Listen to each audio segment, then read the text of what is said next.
ស្វាគមន៍មកកាន់វីដេអូទស្សនកិច្ចសិក្សាតំបន់ប្រាសាទសំបូរព្រៃគុកនិងប្រាសាទកោះកេរនៅខេត្តព្រះវិហារជាមួយនឹងនិស្សិតនៃសាកលវិទ្យាល័យព្រះសីហនុរាជ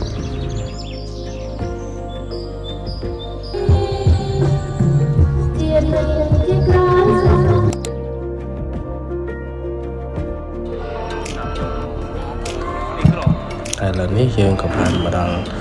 ខេត្តព្រះវិហារល្ងាចល្មមហើយនិស្សិតទាំងឡាយក៏បានស្នាក់នៅវត្តរបស់ព្រះវិគុណខេត្តព្រះវិហារហើយក៏បានទទួលបោកដែរ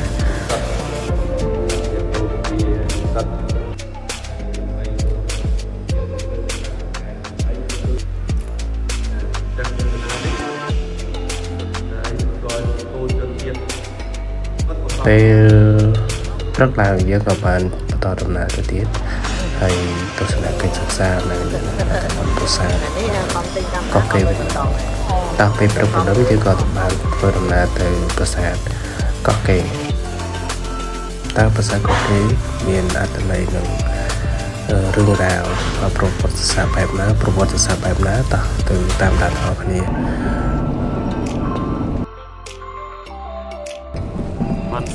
ឥឡូវយើងមកដល់កន្លែងស្នាក់ការនៃអាជ្ញាធរគ្រប់គ្រងប្រាសាទនៃខេត្តព្រះវិហារហើយពួកគាត់ជាអ្នកដែលដឹកនាំក្នុងការប្រាប់ជាមួយនឹងរឿងរ៉ាវនិងសាច់រឿងនៅក្នុងតំបន់ប្រាសាទកោះកេរនឹងផងដែរបដិជនឬបងប្អូននិមន្តធ្វើដំណើរមកតាមសៀមរាបនេះគឺថាមិនទាន់មានផ្លូវទេនៅពេលគេចាត់ចែងរៀបចំហ្នឹងគេគូសនៅលើផែនទីទេគូសនៅលើផែនទីហ្នឹងទៅហើយគឺគូសនៅលើផែនទីឲ្យកំណត់យកផ្ទៃដី9គីឡូម៉ែត្រក៏នឹង9គីឡូម៉ែត្រ4ជ្រុងដែរហើយចាំឲ្យការស្រាវជ្រាវហ្នឹងក៏អត់ទាន់មានទូលំទូលាយដែរនៅក្នុងកិច្ចការគ្រប់គ្រងបេតិកភណ្ឌគេជាទូទៅគេចែកតំបន់នៃការការពារហ្នឹងជា3គឺមានតំបន់ស្នូលតំបន់ទំនាប់ហើយនិងតំបន់រណបតំបន់ស្នូលភាសាអង់គ្លេសយើងអាចប្រើពាក្យថា core zone ឬមួយនៅក្នុងអត្ថបទដែលផ្ញើជូននោះយើងប្រើពាក្យ nominated property ហើយតំបន់ទំនាប់យើងប្រើពាក្យ buffer zone ហើយនៅក្នុងតំបន់រណបយើងប្រើពាក្យ satellite zone អញ្ចឹងហើយនៅក្នុងនេះនៅពេលដែលព្រះរាជក្រឹត្យនៅឆ្នាំ2004បាននិយាយអំពីការកំណត់តំបន់នេះគឺគេកំណត់តែប៉ុណ្្នឹងទេ9គីឡូម៉ែត្រ4ជ្រុងគេចែកដែរជាតំបន់ពណ៌លឿងនេះជាតំបន់ទំនាប់នៅក្នុងនេះហើយតំបន់ស្នូលហ្នឹងគឺមានតែប្រាសាទធំជាមួយនឹងព្រះហាលទេកាលនោះគេគិតចឹងណាដោយសារมันមានការស្រាវជ្រាវអី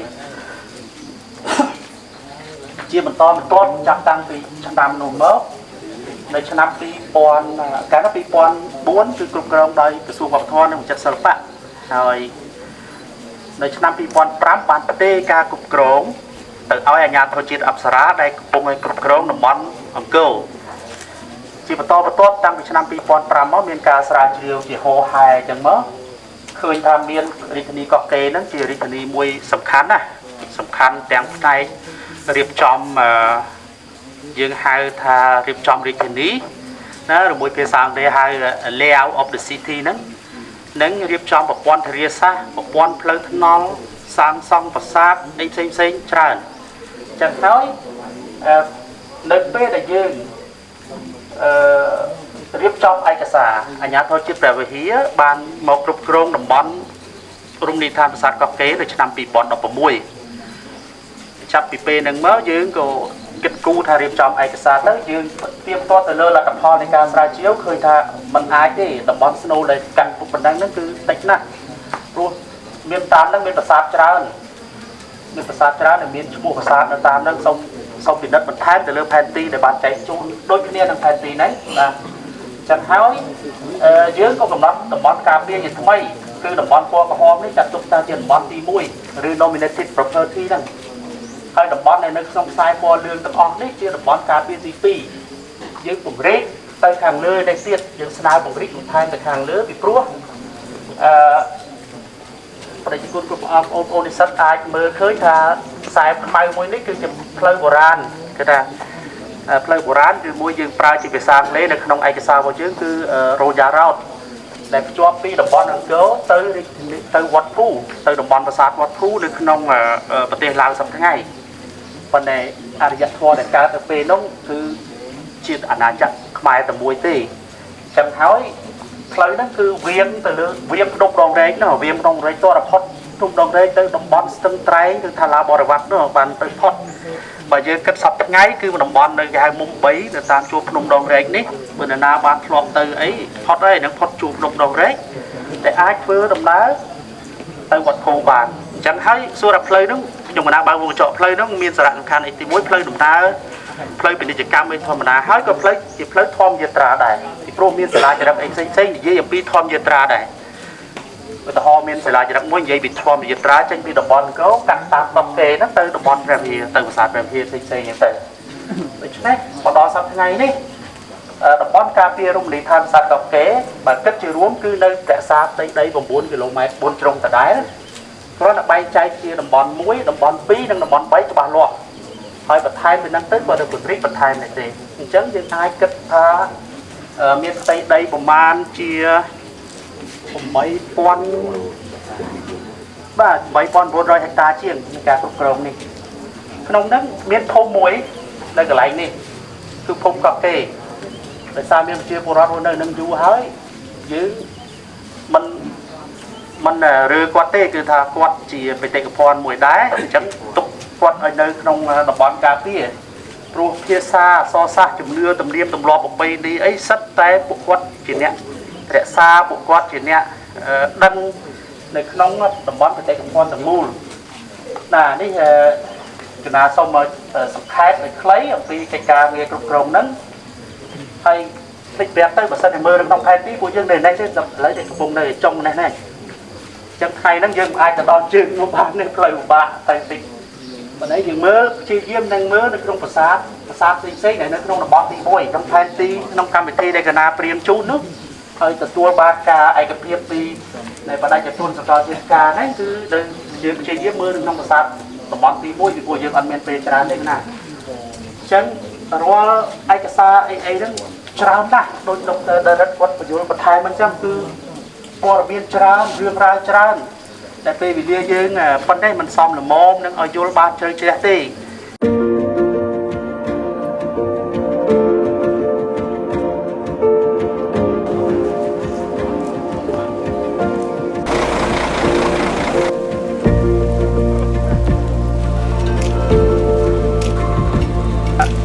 សោយទីប្រកបទៅ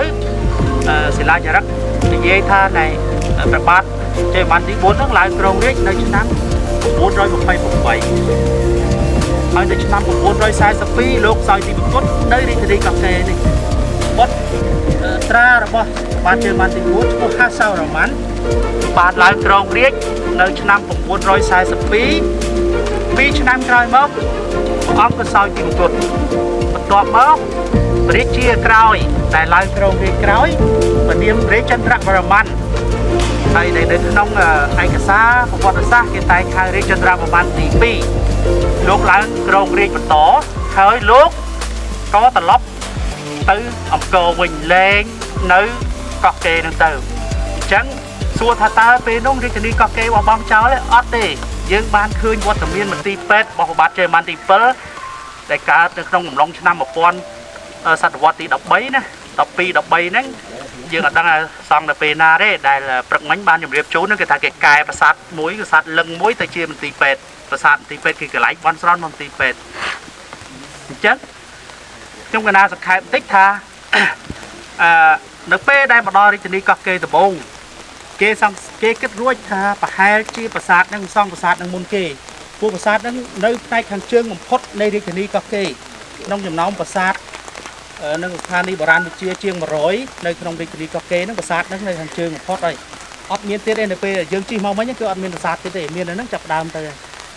ហើយឥឡូវយើងមើលឃើញថាប្រាសាទមែនតើសង់អំពីឥដ្ឋទេប៉ុន្តែក៏មានថ្មបាយក្រៀមទួឲ្យនេះគាត់ដោយកប៉ែងជុំវិញទេនោះគឺដោយសារ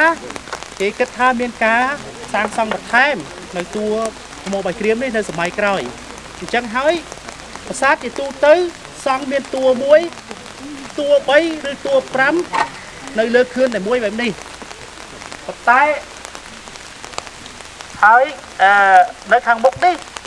để tua mới để mình làm thử đâu vì lơ đấy cái thị trấn là tam hai tam mà cái hai bọn nào lay được mà dân hai hao trai tới thế này cái tha để sao sắm án từ la miên run run run hay số thà hao trai đấy cái đã ấy dương mà đo bên đấy dương mà toàn đang bật cọt tê còn là tha chia lẹ đã sập để cắm kia để bài không kia tới cho bôi nâng bật sạt cái đá đấy hơi miên run sò lúc chỉ tu tới dân hai tha hao trai rồi bọn nào lay nâng anh bán tay bà sân này kê tam ca sáng chưa kết thật đã ấy và hai chị ai miên đã kriên đồng vái rửa muối opacop xây để không rửa muối cổng pí để trời sốt được không pê cờ rúp rửa muối thưa cách sasana bo promanh sasana nơi pê để bà sát nơi miền là gà miền là chỉ vứt đến nơi miền ca của rúp để bắt biết chỉ cách ca sáng chưa chơi thưa lỏng màu ấy bà dương mơ than phiệp vào ngay đó cái ta phát ấp phía trên là lũ trơn tại sao nơi cọp kế ác thiết cái đã sớm trơn hơi dương tròn cắt dương bọc bóng chào du nơi cọp kế chào du trên nơi đồng cấu hơi rục chiết đang chơi độc thôn thống ca luộc chích qua hậu cái cổ miền trơn chân hơi phát rong cua trơn nè nơi đồng đồng cọp kế nè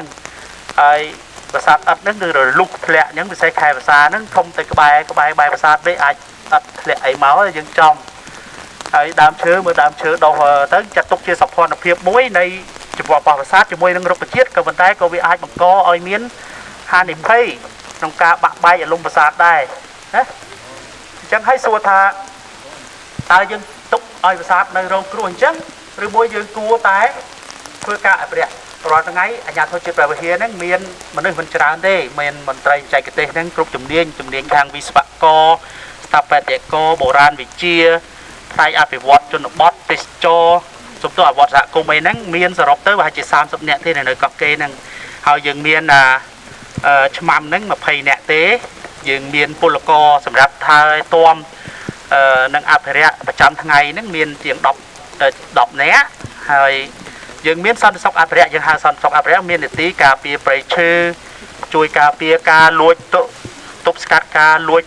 qua cả cài và sạt em xanh đấy miền đọc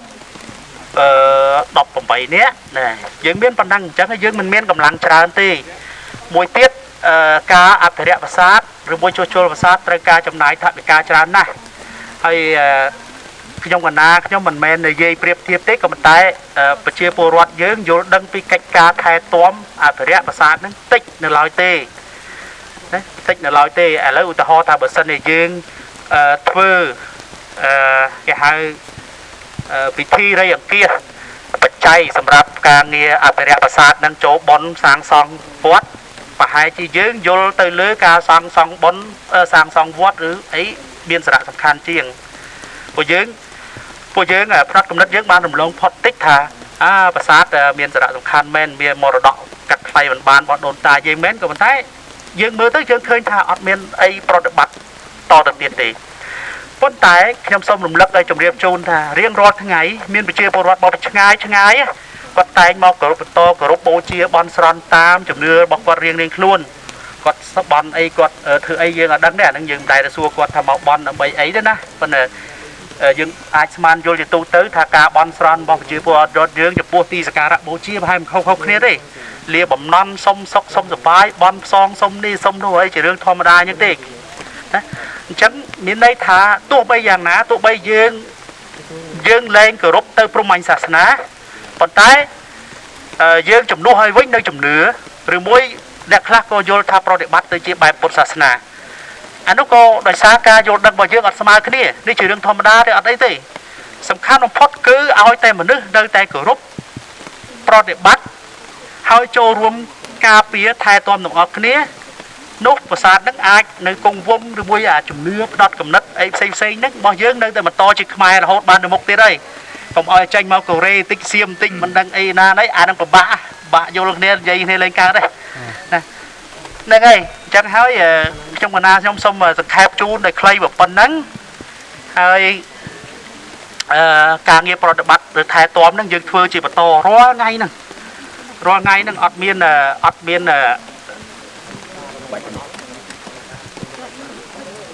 ọt miên chụp tê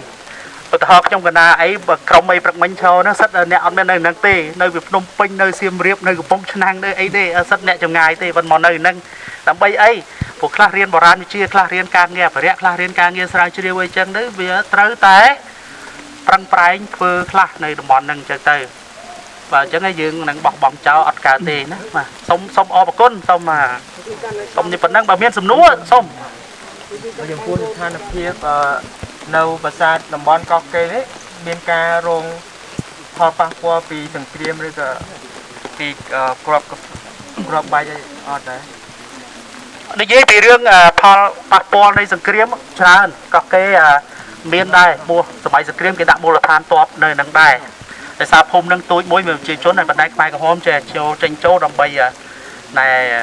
មករោងករោត្រីឯណារោមហូបអីចឹងតែប៉ុន្តែរឿងដែលសំខាន់ហើយមហន្តរាយខ្លាំងនៅកោះកេរទី1គឺរុក្ខជាតិដើមឈើដុះណាយើងមានអាលំខ្លាយខ្លះយើងដកចោលច្រើនណាទី2រឿងការលួចជីកកកាយវត្ថុបុរាណកំឡុងឆ្នាំ1960ជាងមុនសង្គ្រាមមុនរដ្ឋប្រហារមានការលួចវត្ថុបុរាណម្ដងហើយក៏មានការដឹកជញ្ជូនវត្ថុបុរាណល្អចេញពីតំបន់កោះកេរហ្នឹងដោយអាណានិគមបារាំងណាព្រោះកាលហ្នឹងបារាំងគេគ្រប់គ្រងយើងក្រោយមកក្នុងកំឡុងសង្គ្រាមក្រោយរដ្ឋប្រហារសង្គ្រាមសម័យខ្មែរក្រហមមានតិចតួចថែមទៀតក៏ប៉ុន្តែដែលបង្ហើយចុងក្រោយនេះគឺកំឡុងឆ្នាំ90ណាទសវត្សរ៍90ហ្នឹងដើមឆ្នាំទសវត្សរ៍90ហ្នឹងគឺថាលាជីកកកាយច្រើនណាស់ហើយការជីកកកាយនោះធ្វើយ៉ាងណាគេជីកទី1លួចវត្ថុបុរាណនៅខាងលើទី2ជីកកកាយទៅបាតខាងក្រោមដើម្បីស្វែងរកវត្ថុមានតម្លៃដែលគេបញ្ចុះនឹងក្រោមបាតប្រាសាទហ្នឹងកាលណាជីករួចហើយទឹកភ្លៀងអញ្ចឹងតបូលប្រាសាទទាំងអស់ប្រហោងងហើយទឹកភ្លៀងចេះនឹងធ្វើឲ្យទឹកនោះជ្រោលកាលណាទឹកចូលធ្វើឲ្យទឹកជ្រាបចូលគ្រឹះវាអាចនឹងកន្លាប់ហើយប្រាសាទមួយចំនួនគឺបាក់ហើយទឹកគឺជាគ្រោះថ្នាក់ទី1ចំពោះការបំផ្លាញទៅលើប្រាសាទណានៅពេលដែលគ្រឹះខូចខាតអញ្ចឹងហើយមានច្រើនហើយខ្ញុំជម្រាបបន្ថែមតិចថាថ្មីនេះពួកយើងខ្ញុំក៏ធ្វើការជាមួយនឹងការទៀមទាត្រឡប់មកវិញដោយយើងដឹងតាមសារព័ត៌មានជាហូរហែណាការទៀមទាត្រឡប់មកវិញនៅបដិមាដែលបានលួចចេញពីតំបន់កោះកេរហ្នឹងមានច្រើននៅប្រាសាទនេះអត់មែនទេពេលល្ងាចយើងត្រឡប់មកវិញក្នុងផែនការរបស់យើងគឺចូលប្រាសាទចិនហើយនឹងប្រាសាទកញ្ចាប់ដែលមានលួចច្រើនប្រាសាទកញ្ចាប់យើងអាចទៅបន្តិចទៀតប៉ុន្តែវាជាអៀតតិចប៉ុន្តែខ្ញុំកណ្ដាលព្យាយាមណានឹងព្យាយាមជូនតែតរតែអញ្ចឹងឥឡូវខ្លាចចិត្តនេះខ្ញុំមិនដាខ្លាចចិត្តវិញខ្ញុំមានកូនឆាត់មួយជាមួយព្រះអង្គប៉ុន្តែបដិជគុណអូននៅហាលភ្លៀងចឹងឥឡូវយើងធ្វើម៉េចឥឡូវយើងដោះស្រាយនេះម៉េចទៅក្នុងឡានវិញជាមួយយ៉ាងណាបើឲ្យតែសុបាយចិត្តអញ្ចឹងណាខ្ញុំនឹងចូលរួមបងប្អូនគ្នាមិនខ្លាចទេទឹកក៏ចូលនៅហាលភ្លៀងហាលចោលនេះជើញដើម្បីអភិរក្សបង្កើតកោះកេរទី1វិធានការរាល់ថ្ងៃយើងដាក់មានក្រុមការងារអភិរក្សទី1គេលក់អត់លឺណាបដិជនសួរថាតើអាជ្ញាធរជាតិព្រះវិហារអប្សរាមានផែនការខ្លះក្នុងកិច្ចការអភិរក្សទី1យើងមានក្រុមបច្ចេកទេសមានមន្ត្រីបច្ចេកទេសអញ្ចឹងក្នុងការធ្វើការទី1យើងត្រូវតាមដានជាប្រចាំរាល់ថ្ងៃនៅភាពប្រែប្រួលនៃប្រាសាទសូម្បីកពេងឬមួយដុំថ្មអីក៏ដោយទី2យើងបានធ្វើឯកសារសិក្សាអំពីហានិភ័យកន្លែងដែលមានហានិភ័យរួចហើយដោយសារប្រាសាទច្រើនកន្លែងមានហានិភ័យច្រើនដូច្នេះយើងគិតថាតើកន្លែងណាយើងគួរធ្វើជាអតិភិបមុនក្នុងនោះមានទាំងការដកហូតដើមឈើខ្លះដែលអាចបណ្ដាលឲ្យមានគ្រោះថ្នាក់ដល់ប្រាសាទដើមឈើដែលដកក្បែរប្រាសាទនោះជាការលំមកបាក់ជួនកាលលំមកជួនកាលរលំទៅឬវាពោះកកាយលបើកតែម្ដងដូច្នេះហើយឆ្លៀតក្នុងឱកាសហ្នឹងខ្ញុំសូមជម្រាបដែរថានៅពេលដែលឃើញគេកាត់ដើមឈើក្នុងប្រាសាទមិនមែនគេមានចេតនាឬមួយគេចង់តែកាត់ទេគេបានគិតគូរល្អិតល្អន់ហើយទៅលើផលប៉ះពាល់ធ្ងន់ធ្ងរទៅលើប្រាសាទនោះបន្ទាប់មកនៅពេលដែលយើងឃើញធ្វើតាមដានចឹងហើយយើងបានឃើញថាកន្លែងនេះមានគ្រោះថ្នាក់អីណាជំហានដំបូងគឺអន្តរាគមន៍សង្គមគាត់ដោយសារការទល់ទ្រយើងត្រូវប្រើវិធានការទល់ទ្រមួយចំនួនដើម្បីកាត់បន្ថយកុំឲ្យលំទាន់ព្រោះអីពីព្រោះយើងអត់ទាន់មានលុយជួសជុលដូចខ្ញុំកណានិយាយមិញគេថាការងារអភិរក្សយើងចំណាយច្រើនមួយទៅហើយតម្រាំមកការងារជួសជុលចំណាយពេលចំណាយលុយច្រើនណាស់ណាអញ្ចឹងយើងរងចាំអញ្ចឹងហើយខ្ញុំកណាត្រឡប់ទៅវិញអំពីការដែលបានចូលជាសម្បត្តិបេតិកភណ្ឌពិភពលោកនោះគឺថាដោយសារស្រុកយើងវាមិនសូវសម្បូរលុយសម្បូរធនធាន ចឹងហើយកាលណាប្រាសាទចូលជាតំបន់បេតិកភណ្ឌពិភពលោកយើងអាចទទួលបាននៅសហគមន៍អន្តរជាតិពីព្រោះវាជាបេតិកភណ្ឌជាសម្បត្តិរបស់មនុស្សជាតិពិភពលោកចឹងប្រទេសមួយចំនួនគេនឹងចាប់ផ្ដើមចូលមកជួយផ្ដល់ជាលុយជួយជាបច្ចេកទេសជួយអីផ្សេងចឹងទៅដើម្បីជួសជុលឬអភិរក្សតទៅមុខទៀតទី2គ្រូតែនៅតំបន់នៅប្រាសាទ5ហ្នឹងមានឈ្មោះដើមឈ្មោះអីអត់ហើយតើមានសាលាចារឹកឬក៏ចម្លាក់អីគួរឲ្យកត់សម្គាល់មានតែប្រាសាទទាំងមួយដែលសិនយើងអត់មានព័ត៌មានអីទាំងអស់អញ្ចឹងឈ្មោះប្រាសាទក្តីឈ្មោះទីតាំងអីភាគច្រើនយើងហៅតាមអ្នកស្រុកយើងគួរទៅតាមគាត់ទាំងស្រះទាំងអីហ្នឹងអញ្ចឹងហើយគាត់ហៅប្រាសាទ5យើងហៅប្រាសាទ5យើងអត់មានព័ត៌មានអត់មានអីទេប៉ុន្តែយើងក៏នៅផ្ទះឃើញមានសាលាសំទោសមានបដិមាព្រះនារាយណ៍បាក់មកកំណត់ខ្លួនមួយបាត់ក្បាលបាត់ប្រកែនៅតែខ្លួនដែលរកយកចេញពីតួកណ្ដាលនេះហើយសប្តាហ៍ថ្ងៃនៅសារមន្ទីរជាតិភ្នំពេញជាព្រះនារាយណ៍ដូច្នេះយើងអត់ដឹងថាមានឈ្មោះអីទេបើប្រាសាទផ្សេងទៀតមានណាព្រោះប្រភពនៃការជួសជុលប្រាសាទនេះមកពីណាខ្លះសប្តាហ៍យើងប្រើថវិការដ្ឋាភិបាលយើងបានទទួលថវិការដ្ឋាភិបាលទេជាបរិបទទៅជួយដែរឬក៏យើងអត់មានទាន់មានមូលនិធិយើងមានបង្កើតឲ្យមានមូលនិធិប៉ុន្តែយើងតែធ្វើកម្មវិធីអំពាវនាវទេព្រោះយើងយល់ថាជាដំបូងរដ្ឋទៅទូលត្រសិនគេទូលត្រស្ថានភាពបន្តហ្នឹងសិនណាបាទអញ្ចឹងរចនាសម្ព័ន្ធគ្រប់គ្រងប្រសាទកោះកេរហ្នឹងមានលក្ខណៈមិនដែរលោកគ្រូអាជ្ញាធរជាតិព្រះវិហារមានមែនទែនសប្តាហ៍ថ្ងៃគ្រប់គ្រងរមណីយដ្ឋាន2មួយនៅព្រះវិហារមួយនៅកោះកេរខ្ញុំកណាមកនៅព្រះវិហារតាំងពី2008តាំងពីចាប់ផ្ដើមរៀបចំឯកសារចុះបញ្ជីនៅព្រះវិហារទើបតែឆ្នាំនេះឆ្នាំខែ8ឆ្នាំមុនគេឲ្យមកកោះកេរនេះម្ដងអញ្ចឹងហើយយើងគ្រប់គ្រងរមណីយដ្ឋាន2អញ្ចឹងយន្តការនៃការគ្រប់គ្រងគឺយើងជាអាជ្ញាធរដែលមានស្វ័យយត្តភាពជាមួយគ្រឹះស្ថានសាធារណរដ្ឋបាលផ្នែកហិរញ្ញវត្ថុប៉ុន្តែយើងបានទទួលថវិកាពីរដ្ឋាភិបាលមួយផ្នែកដែរហើយមួយផ្នែកហ្នឹងគឺសម្រាប់យកមកបើជាប្រាក់ខែនិងការងារប្រចាំថ្ងៃហើយយើងអត់មានប្រាក់ចំណូលទេប្រាក់ចំណូលពីទេសចរដែលលក់សម្បត្តិទៅទេសចរបរទេសសប្តាហ៍ថ្ងៃនេះគឺបានទៅគ្រឹះស្ថានអង្គរប៉ុន្តែយើងអាចស្នើសុំថវិកាខ្លះបានពីគ្រឹះស្ថានអង្គរនៃក្រសួងហិរញ្ញវត្ថុដើម្បីយកមកអនុវត្តការងារថែទាំប្រាសាទនេះបានអញ្ចឹងគេមាននាយកដ្ឋានជំនាញគេមួយគេហៅនាយកដ្ឋានអភិរក្សនិងបរិញ្ញាជានោះក្នុងការអនុវត្តការងារថែទាំប្រចាំថ្ងៃក្រៅពីហ្នឹងមាននាយកដ្ឋានបរិស្ថានព្រៃឈើនិងទឹកក្នុងតួនាទីស្នូលគឺការងារអភិរក្សថែទាំព្រៃឈើនិងធនធានធម្មជាតិប្រាសាទក្នុងប្រាសាទកោះកេរហ្នឹងតាំងពីដើមមកធ្លាប់មានការជួសជុលឡើងវិញអីដែរឬអត់ទេអត់ដែលមានទេបងមិនដែលមានទេពីព្រោះហើយដូចជំរាបប្រកេនជូនពីព្រឹកចឹងថាយើងទឹកមកមានយន្តការនៃការគ្រប់គ្រងហ្នឹងមែនតើនេះតាំងពី2005មកដោយអាជ្ញាធរអប្សរាក៏ប៉ុន្តែมันមានជាទ្រង់ទ្រាយអីធំទេព្រោះដាក់បុគ្គលិកបក្រុមនៅនេះហើយម្យ៉ាងនៅរៀងដាច់សញ្ញាបន្តិចចឹងហើយមានតែការងារអន្តរាគមភ្លាមទល់ត្រទប់ស្កាត់អីប៉ុណ្ណឹងទេការជួសជុលធំអត់មានទេប៉ុន្តែជាលក្ខណៈបច្ចេកទេសគឺមានតែរបៀបដូចជួសជុលថ្មដែលប្រេះបែកអីខ្លះតិចតួចជាបដអសន្នសិនបាទសូមបត់សម្រួលប៉ុណ្ណឹងទៅនឹងប្រាសាទ5នៅតាមដងយើងអាចបានព័ត៌មានជាក់លាក់ពីស្ដេចតែកសាងពីការកសាងទូប៉មទាំង5នឹងតំណាងអីយើងមិនត្រឹមតែប្រាសាទ5នឹងមួយទេមានប្រាសាទមួយចំនួននៅកោះកេរមកដល់សប្តាហ៍ថ្ងៃយើងអត់មានព័ត៌មានតាក់ទងនឹងកសាងនេះគ្រាន់តែយើងដឹងថាកសាងនៅក្នុងរាជតែមួយរបស់ប្រាសាទទាំងអស់នៅរាជធានីកោះកេរដែលយើងដើរមើលថ្ងៃនេះកសាងតែមួយនៅក្នុងរាជកាលរបស់ព្រះបាទជើម៉ាន់ទី4ហើយការកសាងប្រាសាទនៅក្នុងរាជធានីបែបនេះប្រហែលជាភាគច្រើនគឺដោយសារព្រះរាជាដោយព្រះរាជាឬដោយព្រះរាជគ្រូលើកលែងតែពេលឧទាហរណ៍ថាពេលនោះរាជធានីកោះកេរនៅនឹងជារាជធានីហើយនៅតាមខេត្តបន្តទៅពេលជាមួយគ្នាហ្នឹងនៅបាតជុំនៅតំបន់អង្គរនោះមានការកសាងប្រាសាទបាតជុំហ្នឹងដោយមន្ត្រីមិនមែនដោយព្រះរាជាទេណាអញ្ចឹងហើយការដែលអត់ដឹងហ្នឹងអត់ចម្លែកទេពីព្រោះប្រាសាទនេះក៏អត់ទាន់កសាងឯហើយទេមើលទៅអត់ទាន់ឆ្លាក់ហើយទេផ្ដែអីផ្សេងៗណាហ្នឹងហើយអត់ចម្លែកទេគាត់ថាសារៈសំខាន់ប្រាសាទណាសំខាន់ជាងដែលខ្ញុំសូមបើកមុខកញ្ចក់កន្លែងហ្នឹងបន្តិចហេតុអីនៅពេលដែលយើង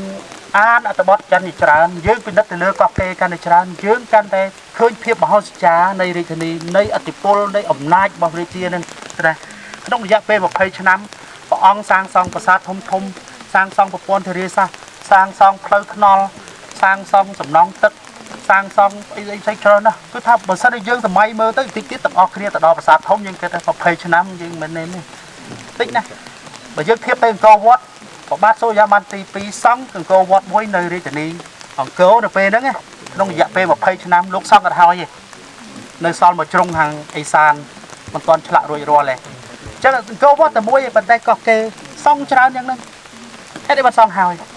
អត់ហើយខ្លះហើយខ្លះអត់ហើយអញ្ចឹងណាចឹងហើយគឺអស្ចារ្យណាស់តើយើងសម័យមើលថាតើមនុស្សធ្វើការវាមិនតើឆន្ទៈការបដិញ្ញាចិត្តរបស់មនុស្សវាមិនបើសិនតែ LL ដូចពួកយើងហងៃអង្គុយដេកលេង Facebook ចេះគ្មានធ្វើអីកើតតែបន្តិចធ្វើមិនកើតផងមែនទេគ្រប់សំតាដល់យើងវត្តនេះប្រាសាទយើងអត់អភិវឌ្ឍទេ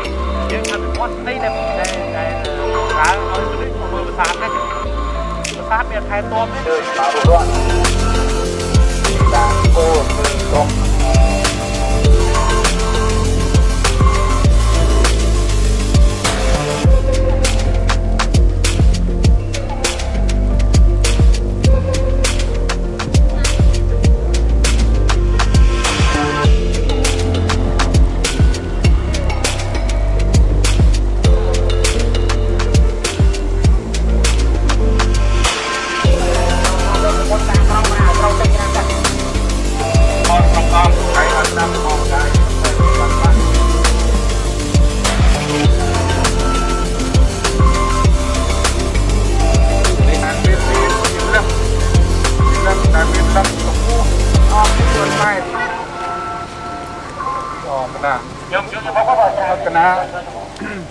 ហើយនៅលើជើងតម្រោនេះ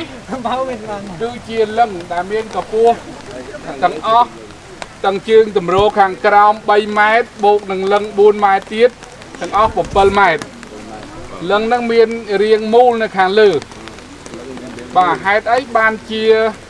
ប្រាសាទនេះគឺធ្វើជារាងលក្ខណៈលឹងដោយសារកន្លែងនេះបើប្រៀបធៀបទៅនឹងរហាលគឺជាបរាយនៅកោះកេរដែលមានទំហំធំ600ម៉ែត្រគុណប្រហែល1200ម៉ែត្រអញ្ចឹងនៅក្នុងប្រាសាទនេះអត់មាននៅក្នុងរហាលនៅក្នុងបរាយនេះអត់មានប្រាសាទទេបាទធម្មតានៅក្នុងបរាយយើងសង្កេតឃើញតែតែមានប្រាសាទនៅក្នុងហ្នឹងហេតុអីបានជានៅក្នុងប្រាសាទក្នុងបរាយមានប្រាសាទបាទនេះគឺជានិមិត្តរូបបរាយគឺតំណាងឲ្យគឺសម្រាប់ដាក់ទឹកគឺបរាយនេះគឺតំណាងឲ្យភេទស្រីបាទហើយប្រាសាទនៅក្នុងបរាយគឺតំណាងឲ្យភេទប្រុសឬក៏មានលក្ខណៈជាលឹងប៉ុន្តែប្រាសាទនេះបរាយនេះអត់មានលឹងនៅក្នុងកដាលបរាយទេដូច្នេះគេធ្វើនៅកន្លែងនេះគឺជាទីតាំងខ្ពស់បាទទីតាំងខ្ពស់ជាងបរាយជាងរហាលដូច្នេះបើយើងគិតពីស្ថានភាពដីនៅទីនេះគឺជំរាលពីត្បូងទៅជើងអញ្ចឹងប្រាសាទនេះគឺស្ថិតនៅខាងត្បូងនៃបរាយដូច្នេះទឹកហូរពីខាងត្បូងទៅខាងជើងអញ្ចឹងហូរកាត់លឹងនេះទៅคล้ายទៅជាទឹកពិសិដ្ឋហើយបាទអញ្ចឹងធម្មតាទឹកភ្លៀងឬក៏ទឹកដែលហូរមកពីលើហ្នឹងគឺកាលណាកាត់ប្រាសាទហ្នឹងឬក៏ធ្វើពិធីបុណ្យនៅលើប្រាសាទហ្នឹងចូលទឹកអីទឹកដែលហូរចូលបរាយហ្នឹងคล้ายទៅជាទឹកពិសិដ្ឋហើយបាទអញ្ចឹងនេះគឺជាការរួមផ្សំគ្នារវាងភេទស្រីហើយនិងភេទប្រុសបាទអញ្ចឹងទឹកហ្នឹងคล้ายទៅជាទឹកពិសិដ្ឋបើសិនជាគិតរឿងមនុស្សលោកវិញគឺនឹងបានកូនបើគិតទៅយកទៅធ្វើស្រែចម្ការវិញនឹងបានភោគផលល្អអញ្ចឹងបានជាយើងសង្កេតឃើញបរាយតែតែមានប្រាសាទនៅកណ្ដាលដូចនៅតំបន់អង្គរអញ្ចឹងបរាយខាងកើតក៏មានប្រាសាទមេបុណ្យបរាយខាងលិចក៏មានប្រាសាទមេបុណ្យដែរបាទហើយកណ្ដាលបរាយហ្នឹងគឺតម្កល់លឹងព្រះឥសូរនោះឯងសូមបញ្ជាក់ថាមនុស្សលោកយើងឬក៏សត្វអីផ្សេងទាំងអស់កើតចេញពីទឹកទាំងអស់ chẳng tật năng cứ miền lạ ngã sầm khăn cho phu chỉ vật tật năng cứ sầm khăn mền tên hai đây bàn thà sầm khăn cứ tật cả na dương đôi thà đa hot người hot kháng dương trời cả tật phu chỉ vật mà nô lục sát tầng on năng cứ trời cả tật bỏ tật thế cứ mình ai rùa bà này nếu không thiết tận buôn năng thiết đại trô trong gì vật năng cứ miền tật đây phượng trò và thò mà đá đấy miền rẻ với những trò lợi đấy phải phượng trò lấy miền không bạn liệt ca rồi chứ nè ở đây đại dương khoác cứ tật chắc ban ca sai chiêu từ rô lại luôn nơi ngay cứ kêu rô lại nó miền bảo phục tật ọt cả na thư thì hiên thư ấy cứ thời ca hộ lại nam miền tật tật nó cứ tầm khăn à phải tật cứ ai prai khai ở vậy phê ao tơ gì là và phi ca hot lưới tơ gì sọt trái cả na dương ốp áp ấy mũi tật tới đôi miền là ram xua luôn cả na đôi tham miền là ram mình sư là đôi tham miền cua miền ấy dân tới cát cua lốp mình prom tật prom tật tập pil bờ song lang tới đại côn mấy côn ấy mình miền vô om vô một trôi tật bị thi những miền này không rung trở lại này không giảm ti tăng bị sạt bỏ ti của môi trường và miền bị thi trôi tật xong bay prem hạt sát về làm sao riết có miền bị thi xoay tật nâng này phần tật đã vô một vài nắng cứ tật này lơ phun cả lên rồi ra phun cả lên cứ miền tật đã hô cát này lên lắm hay nâng vô ni nâng và cá tới chia tật bị sạch sầm ráp vài bẹt cuộc nôm cứ tha chặt tục đôi chia than xua nơi lơ mê than phù chia than này bẹt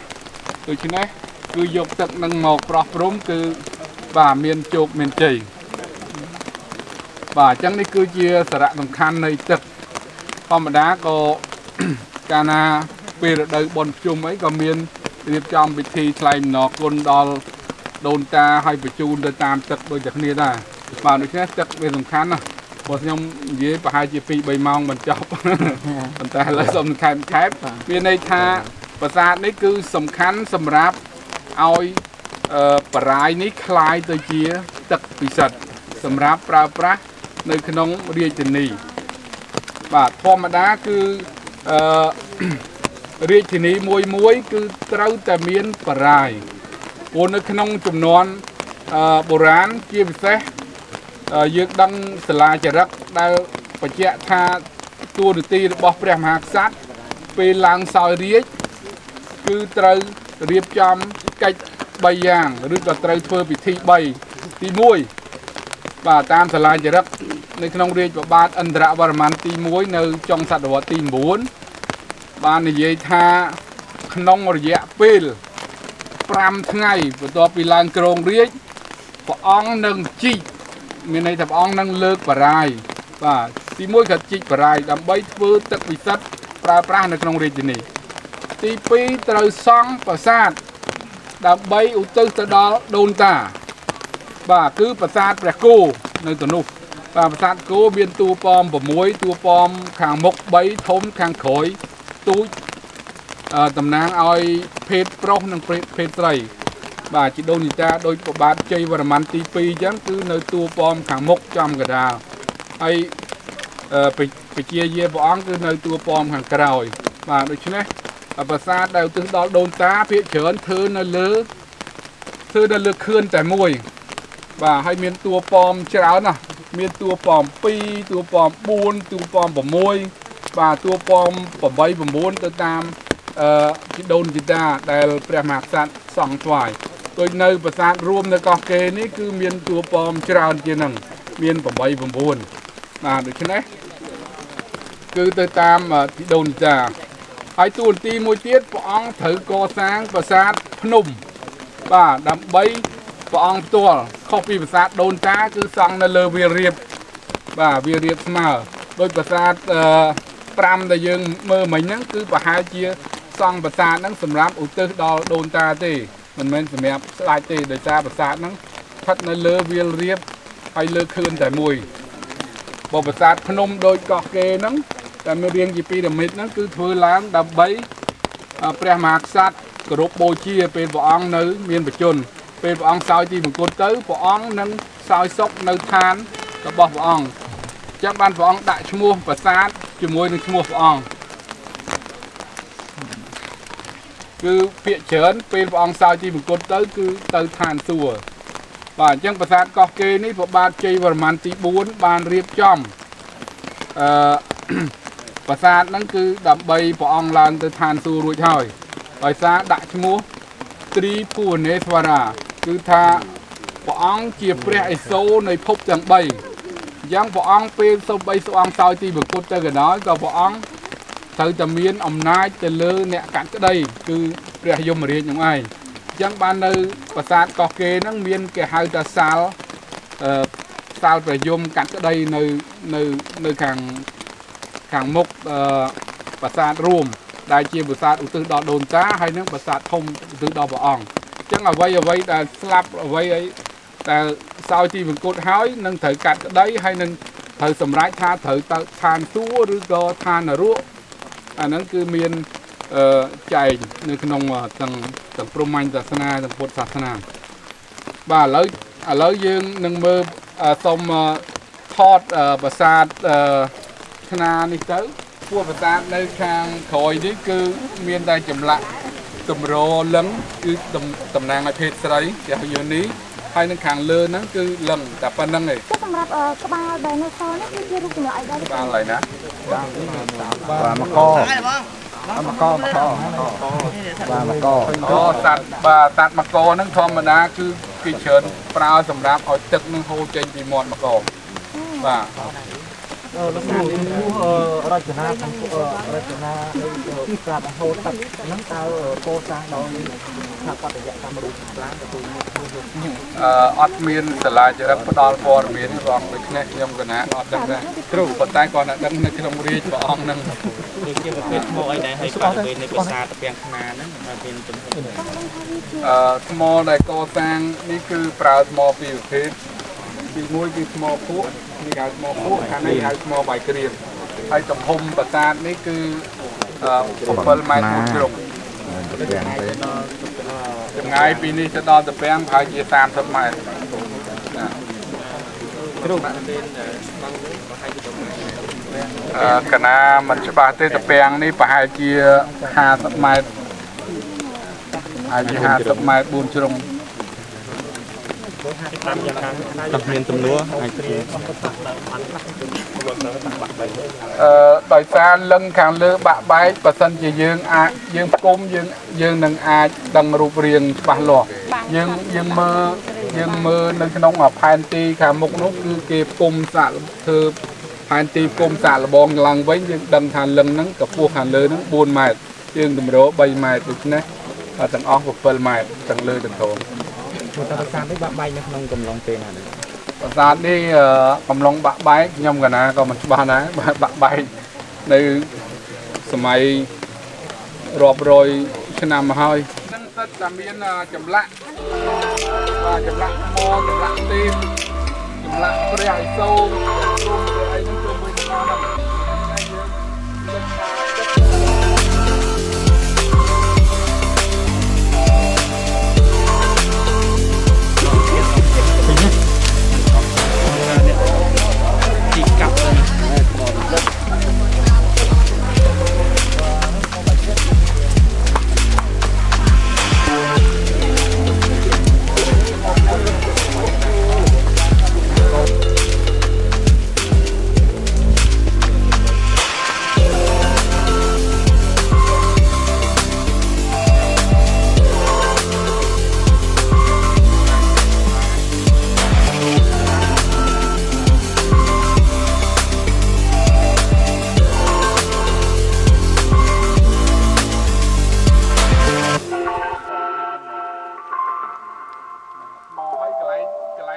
ច្រើននេះគឺគេ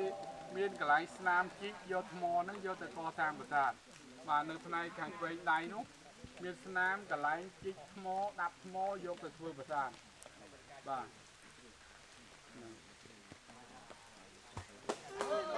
អូ ព្រះអង្គឃើញប្រពុតដែលមានកាយវិការអីណាដែលគួរឯនេះគឺសិតតែកាយវិការក្នុងន័យអប់រំហ្នឹងផងណាប្រាសាទដែលទៅដល់ដូនតាហើយបើនិយាយពីចម្លាក់អូនណាសួរខ្ញុំមិញ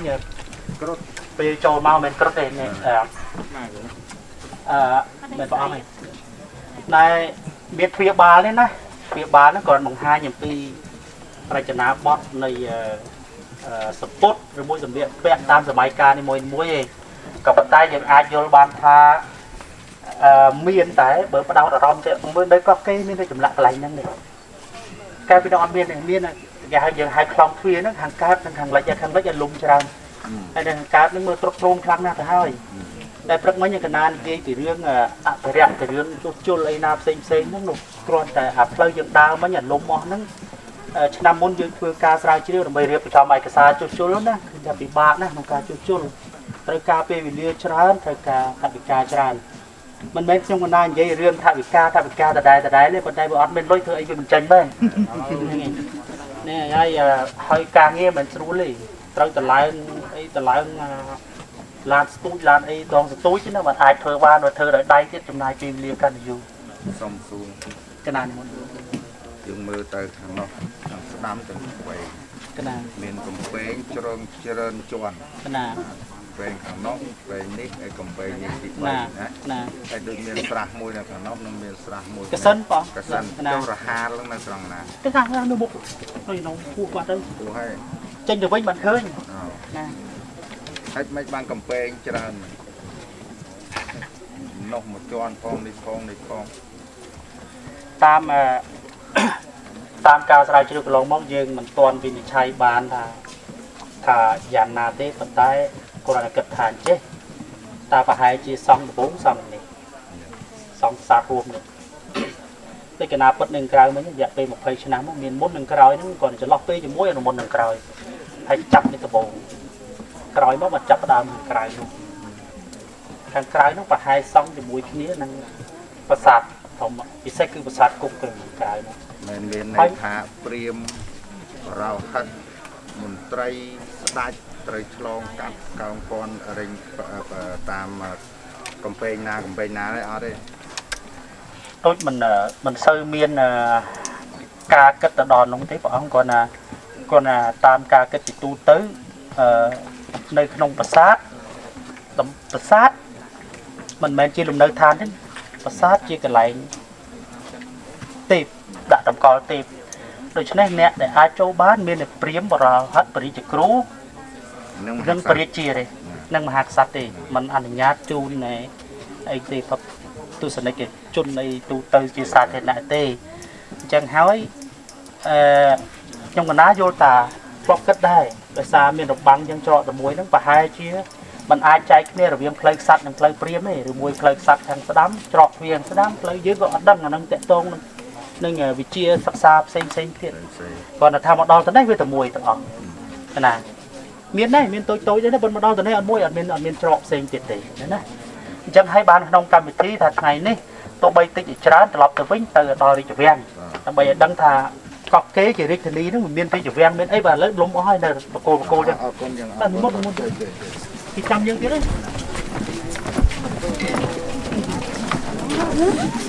មុន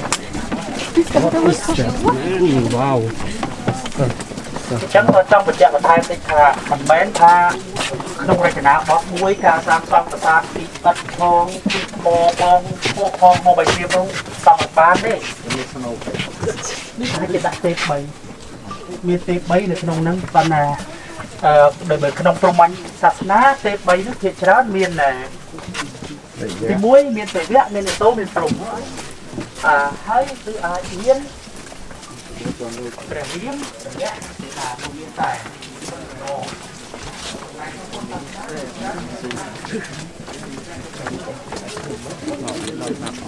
នេះស្គាល់យើងសិក្សាឥ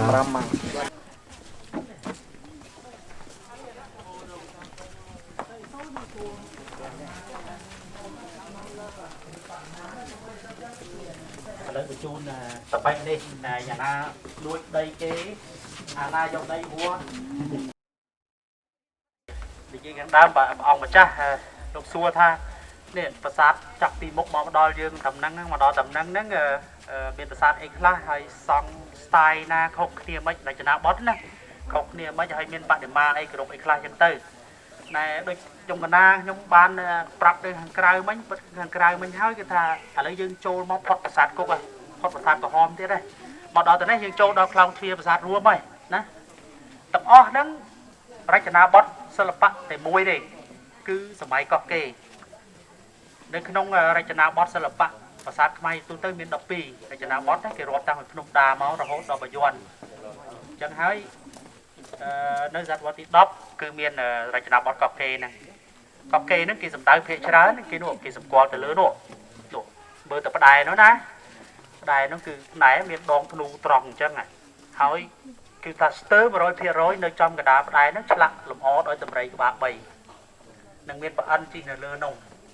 ក្រៅពីហ្នឹងទៀតមានរូបអីផ្សេងទៀតដែរអាហ្នឹងនោះបងស្រីមួយកំពុងដាក់កតោបាយពីលើនោះតម្ររបស់គ្រប់ហ្នឹងណា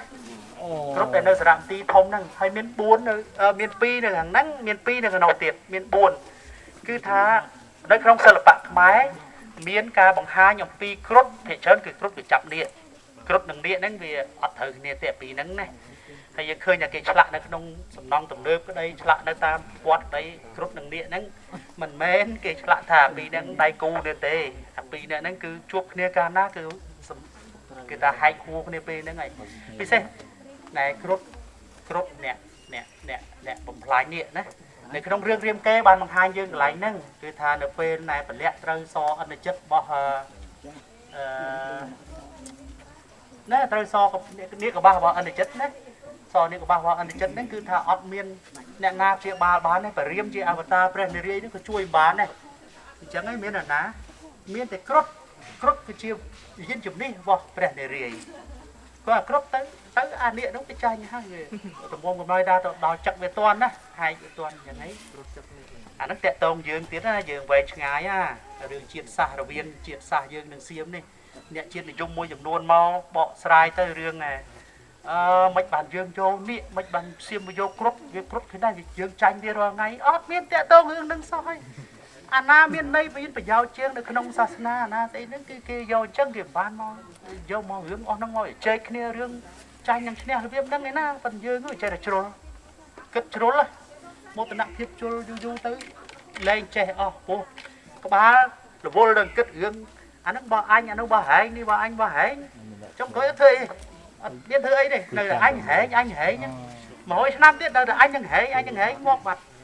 មានបានធ្វើអីទេនៅប៉ុណ្ណេះណាឥឡូវដើម្បីកាត់បន្ថយតែភាពតានតឹងអញនឹងហែងហ្នឹងនិយាយរឿងដូចស្ដាប់ខ្ញុំនិយាយនៅនោះមិញមិនស្ទះក្រុមនោះណា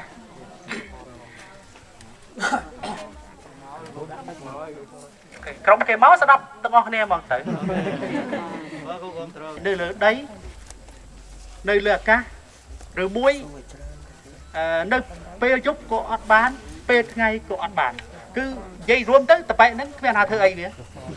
និយាយអីទៅពោប្រព្រំមួយហ្នឹងគេថាពោហ្នឹងឲ្យជាមនុស្សហ្នឹងវាខូចអញ្ចឹងបានវាខូចកើតថាវាអាងណាអញ្ចឹង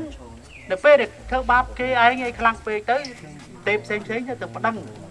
ព្រះឥសូរទៅបីព្រះឥសូរដែលទេពខ្លាំងបំផុតនៅក្នុងព្រំមិញណាក៏ធ្វើអីតបែកហ្នឹងអត់កើតពីព្រោះពោនោះពោវាដល់កម្រិតកំពូលហើយខ្ញុំកណានិយាយប៉ុណ្ណឹងបើអាចទៅទេសជំនួសព្រះអង្គបានណា10នៅកណាចាំរៀនតិចចាំ60ចាំរៀនបល័យឥឡូវនៅថាហើយដល់អញ្ចឹងព្រះឥសូរហ្នឹងមកជំនុំជាមួយនឹងព្រះនារីណាតែមើលធ្វើមិនដើម្បីចាត់ចែងតបិនឹងមួយបានពីព្រោះបើមនុស្សក៏សម្លាប់បានបីសាច់ក៏បានសត្វក៏បានធ្វើមិនហើយសម្លាប់លើដីក៏បានលើអាកាសក៏បានពេលថ្ងៃក៏បានពេលយប់ក៏បានយកស្អីក៏សម្លាប់វាក៏បានអញ្ចឹងព្រះនារីដើម្បីចាត់ការតបិហ្នឹងទៅទី1ទៅខ្លែងខ្លួនឯងទៅជាមនុស្សនិងសត្វណាពាក់កណ្ដាលសត្វពាក់កណ្ដាលមនុស្សឃើញណារៈសឹងមានន័យថាខ្លួនមនុស្សក្បាលតោក្បាលសង្ហាណាអ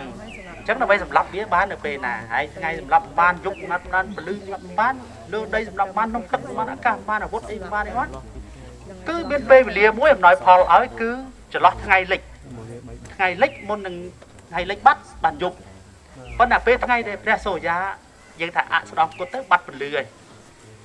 សូរ្យាបាត់ពលឺហើយគឺមានបាត់ពលឺអាគេសែងសូរ្យាណាប៉ុន្តែអាពលឺនេះវានៅធម្មតាអញ្ចឹងចាពេលហ្នឹងឃើញទេចន្លោះថ្ងៃនឹងយប់មានយប់ក៏មិនយប់ក៏មានថ្ងៃ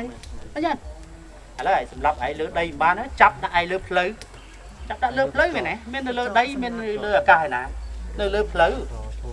អីអាវុធអីសម្រាប់បានទេបានណាចាប់ហែក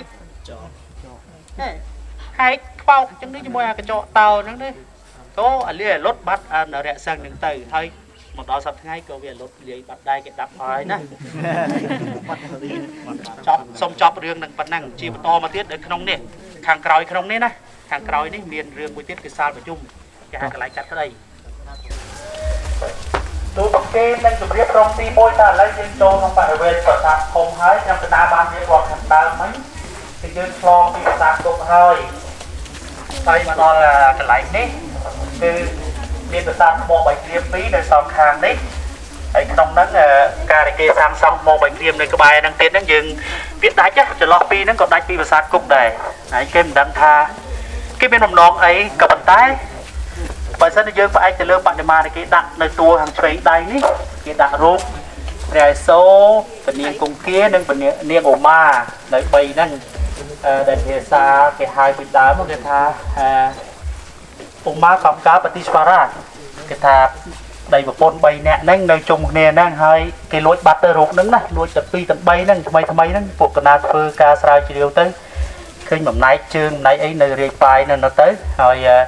ដឹងថារូបនោះនៅឯណាហើយតែពិសេសជីដើរលេងនោះយូរហើយអត់ប្រមមកផ្ទះវិញទេទៅដល់អាមេរិកទៅសប្តាហ៍ថ្ងៃ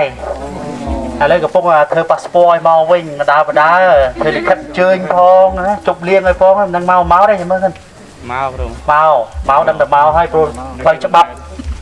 កណានិយាយលេងប៉ុន្តែផ្លូវច្បាប់ធ្វើរឿងទៅច្រើនណាស់រកទឹកតានបញ្ជាក់ពេលវេលាលួចរកសាក់សីដែលបានប្រព្រឹត្តខ្លះគួបផ្សំគ្នាបានទៀមទាបាន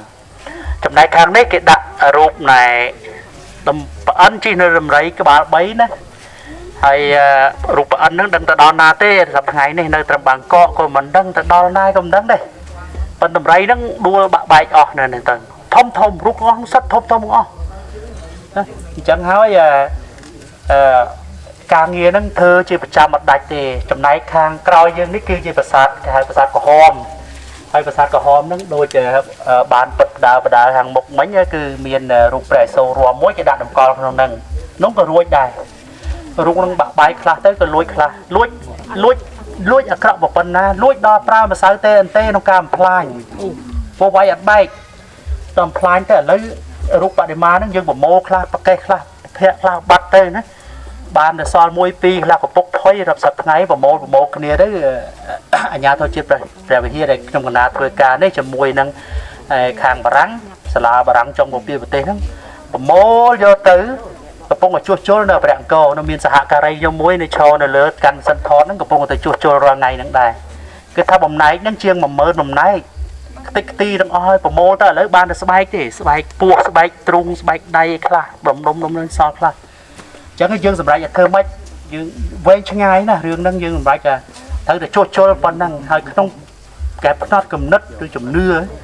ណារបស់ខ្មែរហ្នឹងត្រូវធ្វើម៉េចមិនអាចធ្វើឆ្អិនដូចនេះបានទេត្រូវបំពេញដោយ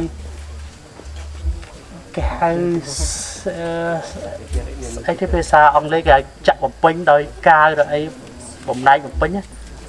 exoskeleton បើពាក្យហ្នឹង exoskeleton ហ្នឹងពាក្យបច្ចេកទេសហ្នឹងពិបាកយល់គឺសម្រាប់ប្រើតែជួសជុលបដិមាឬមួយស្អីហ្នឹងទេហើយតែយើងសម្រាប់អញ្ចឹងហើយបើត្រឡប់មកវិញថាតើរូបដើមហ្នឹងធ្វើរួចយកមកណា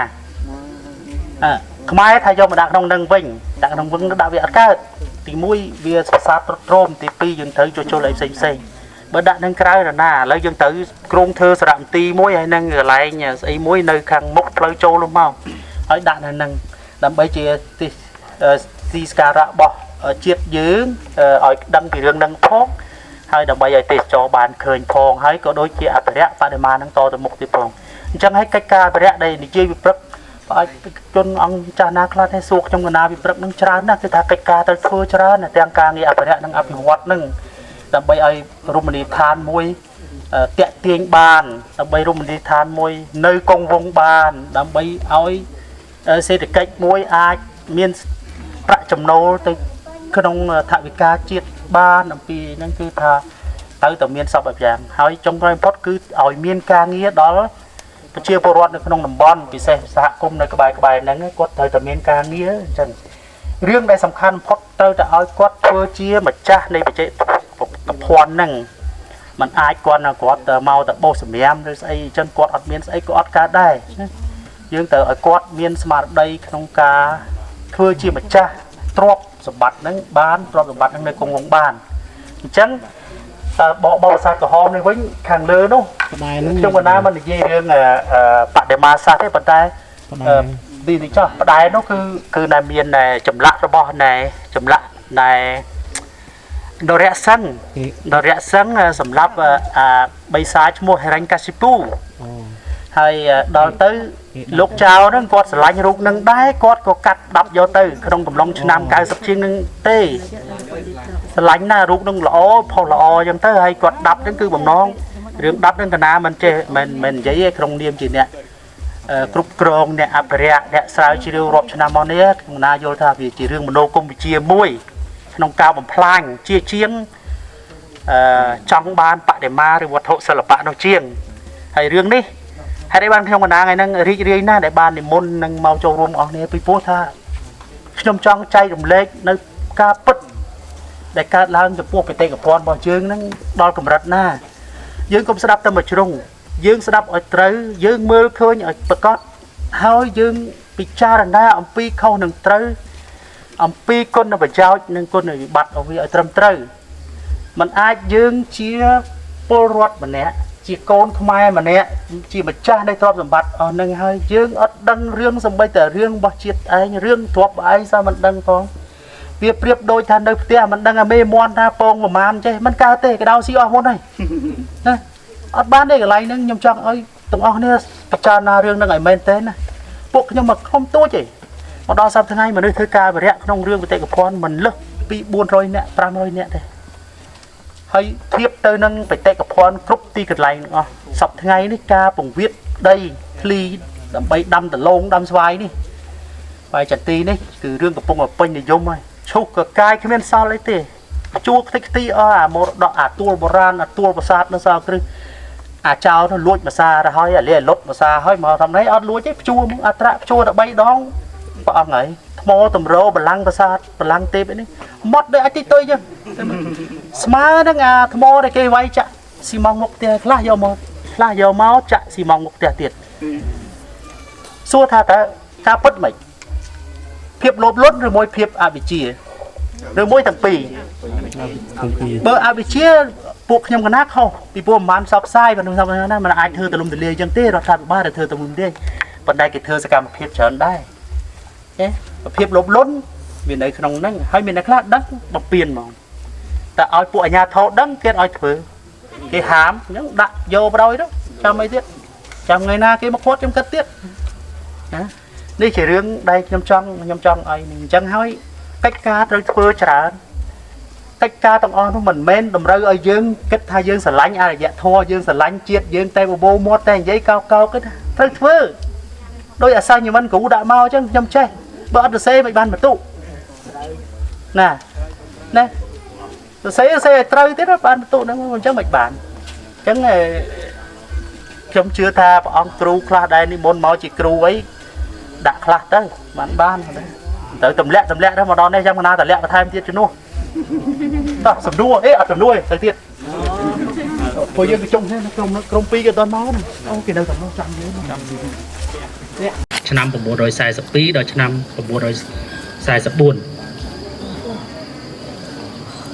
ទេអត់ហៅជួយការទីចំសម្រាប់ហ្នឹងក៏យើងអត់ដឹងព្រោះនេះមកសម្រាប់របស់គេយើងអត់ដឹងទេមិនដឹងទេនៅតែមិនដឹងខ្ញុំហៅវិញទៅណាហើយក្រោយពីឆ្នាំ944ក្រោយពីប្របាទហាសាប្រមាណទី2ហ្នឹងលោកសោយទីមង្គលទៅទៀតព្រះរាជាឡើងក្រុងរាជបន្តឈ្មោះរាជចន្ទ្រវរ្ម័នដែលគេហៅ ថារាជចន្ទ្រវ័នមាន1មាន2ទៀតទី2ហ្នឹងឈប់នៅនេះហើយត្រឡប់ទៅអង្គរវិញណាមុនគឺគេរាជធានីនៅអង្គរអញ្ចឹងគេត្រឡប់ទៅអង្គរវិញនេះចប់អំពីរឿងរាវនៃការកសាងប្រាសាទផ្សេងនៅកោះកេរត្រឹមនេះប៉ុន្តែនៅក្នុងរាជប្របាទរាជចន្ទ្រវ័នទី2នោះក៏មានកសាងប្រាសាទខ្លះដែរប៉ុន្តែសប្តាហ៍ថ្ងៃនៅក្នុងរាជព្រៃបន្តិចណាគឺមានណែឧទាហរណ៍មានដូចជាប្រាសាទ3ឬប្រាសាទដានប្រាសាទអីសូមព្រះអង្គចាស់គុណម្ចាស់និងបងប្អូនមើលទៅក្នុងផែនទីដែលយើងឲ្យក្រៅពីតំបន់បន្ទាត់ពណ៌ក្រហមភាគច្រើនគឺសង់នៅក្នុងរាជរបស់រាជចន្ទ្រវ័នទី2មានន័យថារដ្ឋបាលអំណាចមជ្ឈមណ្ឌលនយោបាយត្រឡប់ទៅអង្គរវិញហើយក៏ប៉ុន្តែមានមនុស្សបន្តនៅរស់នៅនេះហើយជាក់ស្ដែងគឺគេមានកសាងដោយកែប្រែណែប្រាសាទលឹងមួយចំនៅពីមុខយើងនេះទៅជាមន្ទីរពេទ្យនៅក្នុងរាជរបស់ប្របាទជ័យវ័នទី7ដូច្នេះបង្ហាញថាតាំងពីសតវត្សទី10រហូតមកដល់ទី12ឬ13នេះនៅមានមនុស្សរស់នៅនេះដែរពួកគេសង់ទីពេទ្យតើមានមនុស្សនៅបើអត់មានមនុស្សនៅសង់ទីពេទ្យធ្វើអីមិនសង់ទៅព្យាបាលអ្នកណាមិនចឹងនេះឯងបានជាយើងសន្មតថាប្រាសាទទាំងអស់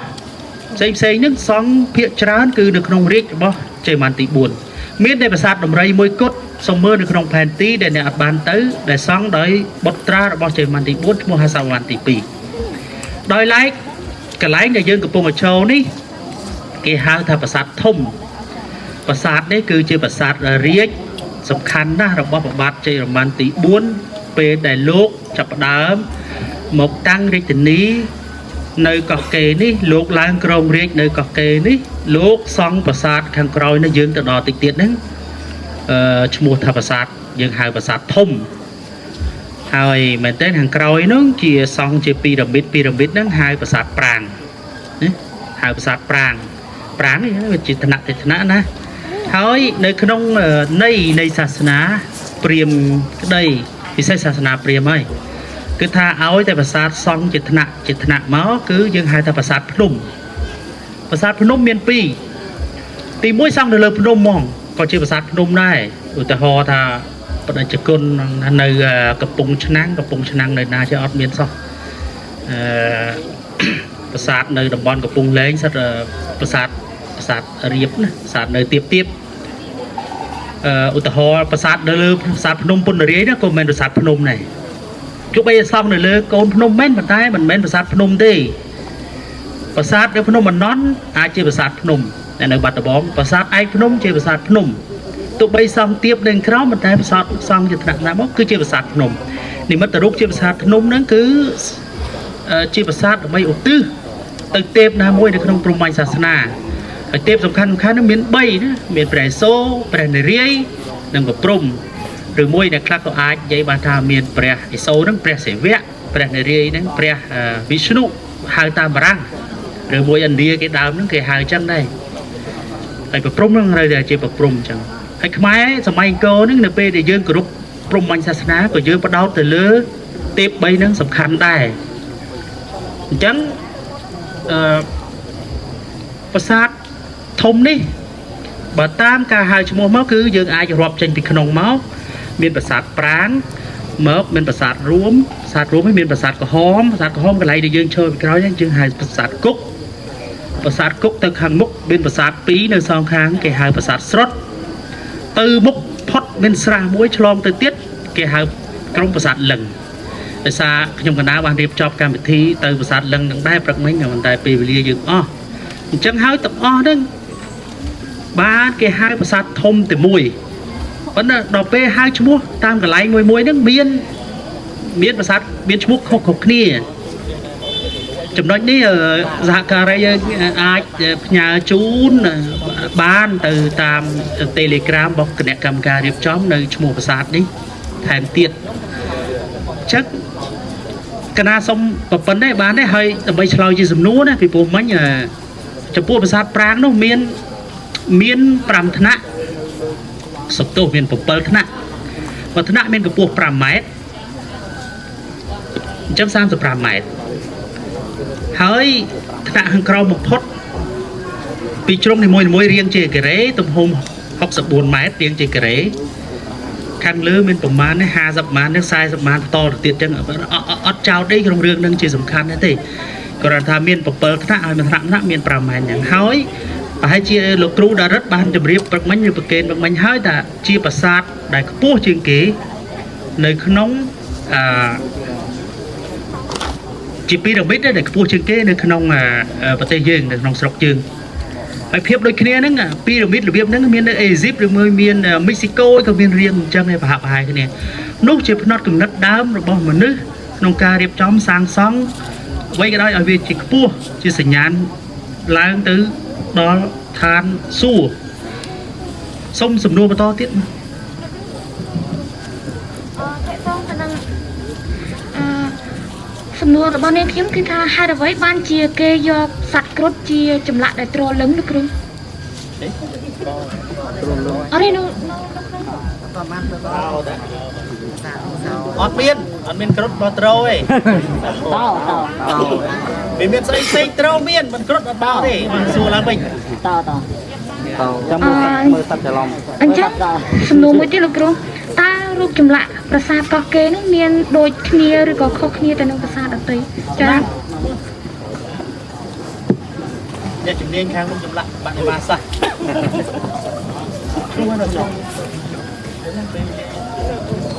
បាទសំណួរមិញសួរថាតើចម្លាក់ដូចគ្នាអត់នៅតាមប្រាសាទម្ដងទៀតសួរម្ដងទៀតចម្លាក់តែនៅកោះកេរយើងមានដូចប្រាសាទដទៃទៀតប្រាសាទដទៃទៀតក៏បាទចម្លាក់នៅកោះកេរយើងនឹងមានលក្ខណៈខុសគ្នាច្រើនពីប្រាសាទដទៃទៀត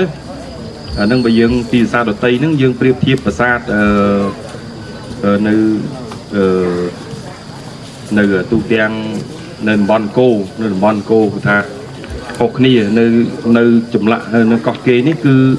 មានសភាពធំហើយមានចលនាមិនមែនតែមានដើរទេណាឆ្លាក់ដោយរាងកាយវិការអីចឹងទៅការពិតទៅនៅឯសំណាងចង់បញ្យល់ច្រើនទេបណ្ដាលគាត់ជួយនេះវិញខ្ញុំកណាសូមបន្ថែមជូនគឺថាចម្លាក់នៅកោះកេរដែលយើងសង្កេតទៅគឺឆ្លាក់នោះធំគឺមានន័យថាបើសិនជាយើងធៀបទៅសម័យមុននឹងកោះកេរកើតមានគឺចម្លាក់ទូចទេធំដែរប៉ុន្តែឧទាហរណ៍កាយវិការត្រង់អញ្ចឹងទៅព្រះនារីឬព្រះឥសូរប្រពន្ធរបស់ព្រះឥសូរត្រង់ដោយឡែកនៅសម័យកោះកេរនេះដូចភក្តីកំពុងលើកនេះឧទាហរណ៍បដិមាព្រះឥសូររួមនៅខាងនេះបែរមកខាងនេះខ្លះរូបនេះមាន6គោះ6ម៉ែត្រឆ្លាក់អំពីថ្មតែមួយដុំទេទាំងតម្រទាំងបដិមាព្រះឥសូរធំណាស់6ម៉ែត្រណាមិនទូចទេហើយគឺឆ្លាក់មានចលនាជារំជាអីចឹងដោយឡែកនេះនេះរូបពីលីនិងសុគ្រីពវាយគ្នាណាហើយបើមានពេលទៅសារៈទីជាតិភ្នំពេញរូបនេះនៅហ្នឹងហើយឃើញមានចលនាជាវាយជាអីគ្នាអញ្ចឹងវាមិនមែនរូបទៅត្រង់ទេយើងហៅថាមានចលនារូបនេះកម្ពស់ជាង4ម៉ែត្រដែរណាឃើញអញ្ចឹងណាអញ្ចឹងណាអត់ថាក្តីចាំបន្ថែមបន្ថែមដំបូងគឺតកតងសំណួរបងអូនស្រីមិញថារូបគ្រុឌទេគ្រុឌបាទកុំច្រឡំណាព្រោះអីនៅក្នុងសិល្បៈខ្មែរមានគ្រុឌមានហង្សណាអញ្ចឹងនៅពេលខ្លះយើងអាចមើលទៅឃើញហង្សស្មើនឹងគ្រុឌឧទាហរណ៍នៅចម្លាក់ប្រទី2ជាន់មិញដោយសារយើងអត់ពេលវេលាហើយយើងអាចបានចូលប្រទី2ជាន់បល្ល័ង្ករបស់ប្រទ្រុំហ្នឹងគឺមានរូបហង្ស8ទិសហើយតដាងស្លាបហើកាលណាបងអូនសាមណសិស្សទាំងអស់ឃើញអញ្ចឹងនៅតាមចម្លាក់នៅតាមប្រាសាទឧទាហរណ៍នៅសបោព្រៃគុកអីឃើញមានប្រាសាទហើយមានសត្វហើរនៅពីក្រោមអានោះគេហៅប្រាសាទអណ្ដែតណាព្រោះតំណាងឲ្យនៅលើសញ្ញកាសអ្វីដែលហើរអ្វីដែលបលាំងអញ្ចឹងដែរកាលណាគេធ្វើឆ្លាក់រូបដែលមានសត្វស្លាបតដាងស្លាបហើរហ្នឹងមានន័យថាបលាំងហ្នឹងគឺអណ្ដែតនៅលើសញ្ញកាសណាអានេះសំណួរពាក់ព័ន្ធនឹងសំណួរហ្នឹងចង់បកស្រាយហើយពាក់ព័ន្ធនឹងចម្លាក់នៅកោះកេរដែលមានលក្ខណៈចម្លែកមិនចម្លែកឲ្យអាក្រក់នេះគឺចម្លែកស្អាតជាងគេណាភាសាអង់គ្លេសហៅថា uniqueness កាលណាយើងចង់ឲ្យបេតិកភណ្ឌមួយទៅជាបេតិកភណ្ឌពិភពលោកតើយើងរកOUV Outstanding Universal ហើយនឹង uniqueness របស់វានឹងឲ្យឃើញ ប៉ុន្តែនៅកោះកេរគឺអត់ប្របាក់រកឃើញទេគឺសូម្បីចម្លាក់នេះចម្លាក់អីសូររំដែលខ្ញុំនៅលើក្បាលរបស់ខ្ញុំនេះគឺថាយើងជាទូទៅយើងដើរទៅឃើញនៅចម្លាក់លើហោជាងឯងលើបដែលើហោជាងព្រះសូររំណានៅប្រទេសស្រីបើអ្នកណាបានទៅប្រទេសស្រីឃើញចម្លាក់នៅលើហោជាងរបស់ប្រទេសស្រីហ្នឹងគឺមានរឿងព្រះសូររំណាប៉ុន្តែទាំងអស់នេះមានតែនៅកោះកេរទេដែលគេឆ្លាក់ជាចម្លាក់ទោលហើយគុំចម្លាក់ទោលទាំងអស់ហ្នឹងទៅជារឿងទេវកថាមួយនេះបរិយាយអញ្ចឹងហើយបានអ្នកស្រាវជ្រាវបខ្មែរយើងថាចម្លាក់នៅកោះកេរហ្នឹងមានលក្ខណៈរស់រវើកហ្នឹងមិនមែនដូចបងប្អូនងក់ក្បាលយល់តាមបងទេណាគឺថារស់រវើកហ្នឹងក្នុងន័យគេគៀបគុំរូបអញ្ចឹងគៀបគុំរូបអីសូររំគឺថាកាយវិការរំមិនឈរត្រង់ភ្លឹងរឿងក៏មិនកាច់កេះដូចឥណ្ឌាឬអីយ៉ាងទេណាគឺថាឲ្យរស់រវើកអញ្ចឹងខ្ញុំសូមបកស្រាយប៉ុណ្ណឹងអរគុណច្រើននេះសំណាងគាត់ចង់បង្ហាញមួយចំនួនថែមទៀតពីរូបគ្រុឌអីចឹងណាសិតតែរូបដូចធំហើយក៏ចង់អញ្ចឹងហើយបើសិននេះចោតពីសំណួរមកទៀតថាចុះហេតុអីបានចាំបាច់ឆ្លាក់ធំនេះជារឿងគេហៅថាឧត្តមកតេឬមហិច្ឆតាហើយបើគេមើលទៅលើអ្វីដែលប្របាទជ័យវរ្ម័នទី4រៀបចំហើយសាងសង់នៅកោះកេរនេះគឺប្រកាសដែរព្រះអង្គនឹងគាត់ចង់ធ្វើអីវាខុសពីសម័យកោពីស្អីដែលមានពីមុនមកអញ្ចឹងគាត់ចង់បង្កើតឲ្យមានស្អីដែលធំអីដែលមហិមាមើលទៅមហោស្ចារអីរបស់ព្រះអង្គអញ្ចឹងឯងណាហើយច្រើនបដិមាច្រើននៅក្នុងប្រាសាទធំនេះប៉ុន្តែឆ្លងកាត់ការដែលសង្គ្រាមការបោះបង់ចោលមិនមានអ្នកណាថែទាំទេទៅក៏មានការលួចណាខ្ញុំបានបញ្យល់ក្រុមទី1ព្រឹកមិញនៅប្រាសាទ5ហើយគេថាដំណាក់កាលធំនៃការលួចនឹងមានកំឡុងឆ្នាំទសវត្ស1960ម្ដងក្រោយរដ្ឋបហាមកទៅសម័យក្រហមឆ្លងកាត់សង្គ្រាមមានគ្មានអ្នកថែទាំទេប៉ុន្តែជាទឹកតាំងមិនសូវជាមានការលួចដូរទេប៉ុន្តែនៅពេលដែលយើងសម័យអន្តរកាលឆ្នាំ90អីកំឡុងទសវត្ស90អីលួចច្រើនហើយបារាំងក៏យកទៅច្រើនដែរយកទៅប៉ារីផ្លាស់យកទៅសារមន្ទីរជាតិភ្នំពេញផ្លាស់សប្តាហ៍ថ្ងៃហ្នឹងណាច្រើនបដិមាហ្នឹងច្រើនណាស់គឺថាបើនិយាយសរុបទៅគឺបបាទជ័យវរ្ម័នទី4ហ្នឹងលោកធ្វើស្អីមួយវាឲ្យវាសម្បើមមកនៅក្នុងរាជធានីថ្មីនៅក្នុងទឹកដីថ្មីនេះណាតែសុំសំណួរបន្តទៀតអស់ហើយយល់អស់កណានិមន្តយកជាពាក្យថាកោះកេរក្នុងលេខរបស់ប្រវត្តិទី4ហ្នឹងថាកោះកេរនឹងប្រទេសយ៉ាងម៉េចហើយមានប្រវត្តិយ៉ាងម៉េចមានព្រេងកថាឬក៏ប្រវត្តិសាស្ត្រអូននៅប្រវត្តិសំណាងយល់ដល់ទឹកអីរឿងព្រេងនេះជាតាមឆ្នាំបងយល់ទៅผมវិញខ្ញុំយកក្រុមទី2សូមគ្រប់សាជាថ្មីហើយឆ្លៀតឱកាសបញ្យល់អំពីពួកអីនៅក្នុងកន្លងមកយើងឃើញថារមណីយដ្ឋានយើងនឹងមានឈ្មោះច្រើនណាពីមុនមកមានប្រជាក្រិតចេញមកកោះកែអ្នកភូមិនៅទីនេះគេហៅខ្លួនកោះកេរណាហើយឥឡូវប្រជាក្រិតថ្មីដែលយើងបានចេញពីឆ្នាំ2021នេះគឺដូរមកកោះកេរកដាក់ស្អីនឹងរោមិនមែនកោះកែពីមុនទេណាហើយពាក្យនេះគឺវាមានប្រវត្តិវែងឆ្ងាយដែររឿងកោះកែហ្នឹងការយល់ឃើញរបស់ម្នាក់មុនលោកមួយមុនណាប៉ុន្តែក្រោយមកដោយសារយើងសិក្សាទៅលើឈ្មោះនៅក្នុងសាលាចរិតឈ្មោះជាភាសាខ្មែរដូចបណ្ឌិតយររិទ្ធក៏លើកពីព្រឹកមិញអញ្ចឹងថាកោះកេរនេះវាអាចមកពីពាក្យឆោកកាគាអាកាគាហ្នឹងគឺឈ្មោះកូគីដើមកូគីណាឆោកកូគីនិយាយស្រួលស្ដាប់ទៅឆោកកូគីអញ្ចឹងវាអាចពាក្យកូគីនេះវាអាចទៅជាយូរទៅការបោះបង់ចោលពូស្រុកយើងមានសង្គ្រាមផងជាជនគាត់មិនស្ថិតនៅក្នុងកន្លែងហ្នឹងជាញឹកញាប់ទេអញ្ចឹងវាអាចបាត់ដានពាក្យខ្លះវាអាចកែប្រែឥឡូវខ្ញុំឧទាហរណ៍មួយដូចជាពាក្យខ្មែរយើងច្រើនកាត់ណាច្រើនហៅកាត់ដោយពាក្យកសិនធុអញ្ចឹងណាយើងសរសេរកសិនធុប៉ុន្តែខ្មែរមួយណាក៏ដែរហៅកសិនធុទេហៅតែកសិនគេ3ម៉ែត្រកសិនធុយើងនៅសល់កសិន1ម៉ាត់ណាអញ្ចឹងការប្រែប្រួលភាសាហ្នឹងវាជាអត្តពលទៅដល់ឈ្មោះភាសាហ្នឹងអញ្ចឹងយើងយល់ថាកោះកេរដែលកស្អីនឹងរោហ្នឹងវាដូចជាមានភាពស្និទ្ធស្នាលជាមួយនឹងកូគីនឹងច្រើនជាងហើយដូច្នេះហើយបានតែយើងមិនចង់ឲ្យវាប្រឆាចទៅជាកោះកែឆ្ងាយពីពាក្យកូគីហ្នឹងយើងដូរមកកោះកេរវិញអញ្ចឹងយល់បានទាំងអស់គ្នាបន្ថែមជូនព្រះអង្គបដិជគុណនិងបងប្អូនទាំងអស់ថា រាជធានីកោះកេរណាឈ្មោះដើមហ្នឹងជាភាសាសំស្ក្រឹតហ្នឹងគឺឈ្មោះ Lingapura មានន័យទីក្រុងលឹងមានគ្រឿងមួយបូរីលឹងនេះលឹងហ្នឹងអាចលឹងមនុស្សអាចលឹងអីទៅប៉ុន្តែមែនទេគេសំដៅទៅលើលឹងព្រះឥសូរទេណាសំដៅទៅលើលឹងឥសូរទេពីព្រោះភាគច្រើនរាជប្របាទជ័យវរ្ម័នទី4លោកគោរពព្រះឥសូរអញ្ចឹងគេតែងឆ្លាក់មានរូបព្រះឥសូរជារូបទេពជាមនុស្សផងហើយតែជាមនុស្សណាជារូបទេពផងហើយភាគច្រើនគឺលឹងសិលាចារឹកមួយនៅប្រាសាទទូចមួយទៅនោះទេសិលាចារឹកប្រាសាទណាដំរីប្រាសាទដំរីដែលយើងចូលព្រឹកមិញក្របទី1និយាយថាគេសង់លឹងមួយធំណាដាក់នៅលើនេះនៅលើប្រាសាទកពូប្រាសាទប្រាង្គណាប៉ុន្តែឥឡូវបាត់ទៅហើយព្រះក្តីគាត់ធ្វើនិខេបបទក្នុងរឿងហ្នឹងវែងឆ្ងាយណាស់មិនដឹងថាលឹងបាត់ទៅណាដែលនិយាយគឺលឹងកម្ពស់4ម៉ែត្រលឹងព្រះឥសូរជាថ្មណា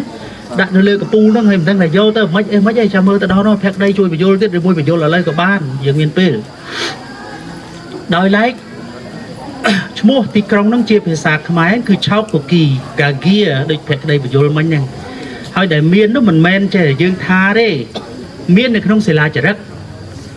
គឺថាមាននៅក្នុងសិលាចារឹកមិនមែនសិលាចារឹកនៅតំបន់ហ្នឹងទេសិលាចារឹកមួយដែលល្បីល្បាញនៅក្នុងប្រវត្តិសាស្ត្រខ្មែរហើយយកមកសំអាងនៅក្នុងប្រវត្តិសាស្ត្រខ្មែរនោះគឺ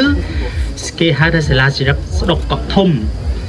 សិលាចារឹកស្ដុកកក់ធំហ្នឹងស្ដុកកក់ធំជាប្រាសាទមួយគេហៅប្រាសាទស្ដុកកក់ធំហ្នឹងសពថ្ងៃនៅដីសៀមហើយនៅក្នុងខេត្តស្រះកែវណាពេលសម័យសង្គ្រាមអីឆ្លងកាត់អីទៅយើងនៅជំរុំនៅអីដូរចុះឡើងទៅបានសន្តិភាពមកតែវាទៅនៅក្នុងបាត់ទៅនឹងវារត់ទៅមិនវាដើរមិនយើងហ្នឹងឯងក៏ទៅនៅក្នុងបាត់ទៅហើយសាលាចារឹកមួយហ្នឹងសំខាន់ណាស់ដែលមានព្រាហ្មណ៍ម្នាក់គាត់អួតពីចដូនចតាគាត់បំរើព្រះរាជាមុនព្រះរាជាសម័យអង្គរពិសេសបំរើព្រះរាជាជ័យវរ្ម័នទី2តាំងពីនៅលើភ្នំគូលែនរហូតមកអញ្ចឹងទៅហើយនិយាយមករហូតដល់ពូជពងគាត់នឹងមកបំរើនេះព្រះសិវៈបុត្រណាគឺព្រះបាទជ័យវរ្ម័នទី4នេះក្រោយពីលោកសោយទីមង្គតមានមច្ឆាមរណនាមហ្នឹងសិវៈបុត្រសិវបាតាណាអញ្ចឹងទៅនឹងមកបំរើអីហ្នឹងពូជពងគាត់នឹងបំរើតរហូតទៅដល់ព្រះរាជាណាអញ្ចឹងទៅគាត់អួតយើងឯងអាការដែលអួតនឹងហើយធ្វើឲ្យយើងដឹងក្នុងប្រវត្តិសាស្ត្រអូស្ដេចនេះមានស្ដេចនេះស្ដេចនេះស្ដេចនេះមានក្នុងនោះមានទីក្រុងមួយគឺឆោកគីដែលគេនិយាយហ្នឹងគេគាត់អត់ប្រើភាសាសំស្ក្រឹតថា Lingapura ទេនេះជារឿងសំខាន់មួយដែលយើងអាចឲ្យនិយមន័យទៅថាណែឆោកគីហ្នឹងវាមានន័យសំដៅទៅលើរាជធានីហ្នឹងមករយៈពេលហ្នឹង20ឆ្នាំហ្នឹងហើយដូចព្រះក្តីមិញហ្នឹងឯងពាក្យខ្លាយយូរទៅកាហ្គាហ្នឹងវាទៅជាកូគីទៅអញ្ចឹងវាទៅស្រះកូគីឬពួយកូគីសពថ្ងៃហ្នឹងទៅហើយរហូតមកដល់ថ្ងៃវាទៅកោះកេរហើយបើសិនជាយើងវិភាគកោះកេរខ្ញុំបកណាយល់ថាណែព្រះអង្គចាស់ខ្លះប្រខែអសរសាស្ត្រណារឿងកេរហ្នឹងវាស្អីមាន2ទៀតមានអាកដាក់ស្រអេរោជើងដូអីតនឃាតអីស្អីឯណាទៀតអាហ្នឹងក៏កេរមួយដែរហើយអាមួយទៀតកេររទេហ្នឹងក៏ដាក់ស្រអេនិងរោហ្នឹងក៏កេរដែរឯណាគេនឹងមានប្រហាក់ប្រហែលគ្នាខុសគ្នាបន្តិចតួចទេមែនទេមួយគេដំណើរមួយគេមរតកគេបន្តមកដូចគ្នាអាពីរនឹងមិនទៅខុសគ្នាប្រហែលទេគេឈ្មោះអាដាស្អីដនគិតនឹងកណានេះក៏នៅត្រួសបន្ថែមយ៉ាងទៀតណាមកសុំសំណួរទៀតមកដើមនេះមកសួរគេលើគុំជាដំបូងខ្ញុំបកណាសូមក្រាបហើយគុំព្រះអង្គម្ចាស់គ្រូគ្រប់អង្គគ្រូជំរាបសួរដល់សាស្ត្រាចារ្យជាទីគោរពនិងសួស្តីបងប្អូនទាំងគ្នាលឿនតិចគោរពអស់ម៉ោងហើយដល់សំណួរមកខ្ញុំហើយឆ្ងល់ថាហេតុអ្វីមានប្រាសាទខ្លះបែរនៅខាងកើតហើយប្រាសាទខ្លះទៀតបែរមកខាងលិចនោះហើយទាំងលទ្ធិគ្រប់ដូចគ្នាសិនទុកឲ្យតែក្តីចាស់តាវែងឆ្ងាយបាត់ហើយហ្នឹងទៅណាមិនដីទេដល់បងល្មមមើលសំណួរហ្នឹងអរគុណបាទកាត់សំណួរនេះសំខាន់ហើយក៏ថ្លែងអំណរគុណអំពីការចាប់អារម្មណ៍ពួកអីអត់បាននាំមើលច្រើនប៉ុន្តែឃើញថាការមនិស្សិតទាំងអស់ ចាប់អារម្មណ៍ច្រើនទៅលើសិល្បៈកោះកេរអញ្ចឹងខ្ញុំឆ្លៀតឱកាសសូមបកស្រាយឥឡូវនេះយើងចូលនៅប្រាសាទប្រាង្គប្រាសាទធំណាជា complex មួយរបស់ប្រាសាទរាជអញ្ចឹងគេយកប្រហែលជាគោលដោយព្រឹកមិញនិយាយអញ្ចឹងថាមានប្រាសាទ3ដែលទិសទៅដល់ត្រីមូលទីហ្នឹងយកប្រាសាទ3ប្រាសាទធំប្រាសាទចិនហើយនិងប្រាសាទទី2ជាន់ដែលទិសទៅដល់ទេព3សំខាន់អញ្ចឹងហើយគេយករហ័លជាគោលអញ្ចឹងប្រាសាទភាគច្រើនគឺនៅជុំវិញរហ័លដែលឃើញ QQ ធំនេះគឺជាគេហៅថារហ័លកន្លែងផ្ទុកទឹកណាដែលមានទំហំ500ម៉ែត្របដោយ1200ម៉ែត្រហ្នឹងគឺគេយកជាគោលអញ្ចឹងគេសង់ប្រាសាទទាំងអស់ជុំវិញរហ័លហ្នឹងអញ្ចឹងប្រាសាទណាដែលនៅខាងក្រោយភាគខាងក្រោយនៃប្រាសាទធំប្រាសាទអត់ហ្នឹងគឺបែរមុខទៅរកនិយាយមួយម៉ាត់ឲ្យឆាប់គឺថាប្រាសាទទាំងអស់បែរមុខទៅរកប្រាសាទរាជបាទកាលណាបើតូចគូដាក់ប្រាសាទរាជគឺអត់គោរពទេដូចខ្ញុំកណាលើព្រះអង្គនៅក្រោយខ្ញុំតូចគូអត់អីទេតែបងនោះដោយសារគ្នាយើងច្រើនអញ្ចឹងកាលណាសកម្មភាពបែបហ្នឹងគឺថាវាមិនគោរពអញ្ចឹងនិយាយជាសរុបមកគឺថាប្រាសាទដែលភិកនៅខាងកើតប្រាសាទធំហ្នឹងគឺថាភិកច្រើនគឺបែរមុខមកខាងផ្លិចដើម្បីរកប្រាសាទធំលើលេងតែប្រាសាទដំរីមួយដែលក្រុមទី1បានចូលមើលហ្នឹងបែរមុខទៅខាងកើតប៉ុន្តែមិនមែនជាប្រាសាទនៅក្នុងរាជជ័យវ័នទី4ទេជាកូនរបស់ព្រះអង្គប៉ុន្តែយើងដឹកអត់ដឹងយ៉ាងម៉េចបានបែរមុខទៅកើតហើយតូចមកដាក់ប្រាសាទរាជអាហ្នឹងយើងត្រូវសិក្សាបន្ថែមទៀតហើយដូចជាឆ្លើយសំស្របនៅសំណួរហ្នឹងឯងចង់បានទេចង់បានណាអត់គេអញ្ចឹងតែចង់បានទៀតបន្ថែមមួយទៀតវាតាក់ទងនឹងអានេះជាសមត្ថកម្មមួយដែលព្រះក្តីគាត់បង្ហាញវាមានសមត្ថកម្មមួយទៀតគឺតើរហ័លហើយនឹងប្រាសាទធំនេះមួយណាសង់មុនដូច្នេះប្រាសាទទាំងអស់នោះដែលជាប្រាសាទរណបហ្នឹងបើសិនជាមួយណាសង់មុនពេលវេលា20ឆ្នាំដូចគ្នាក៏មួយចាប់ដើមមុនមួយចាប់ដើមក្រោយហើយមួយណាសង់មុនដូច្នេះប្រាសាទរណបហ្នឹងវាមានន័យមួយទៀតគឺតាក់ទងនឹងទឹកការធ្វើឲ្យមានទឹកស័ក្តិសិទ្ធិទឹកពិសិដ្ឋចូលមកក្នុងរហ័លដើម្បីប្រើប្រាស់ក្នុងកសិកម្មក្តីក្នុងប្រើប្រាស់ក្នុងរាជធានីអីក្តីព្រឹកមិញបណ្ឌិត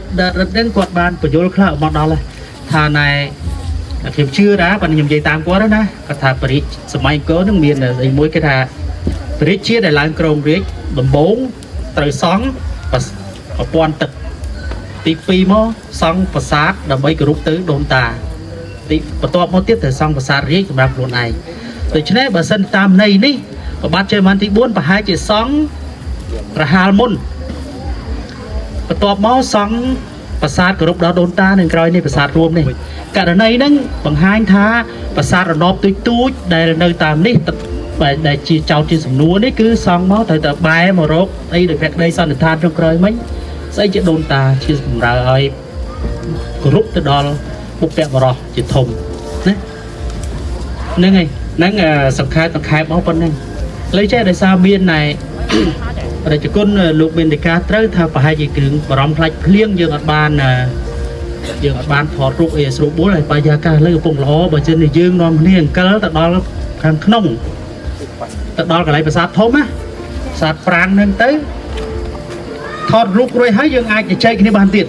ត្រៀមនៅពេលហ្នឹងទៅអាចសួរទៀតទៅបើមិនសួរដើរមើលខ្លួនឯងចុះឥឡូវយើងចល័តប៉ុណ្ណឹងសិនណាបងប្អូនបាទ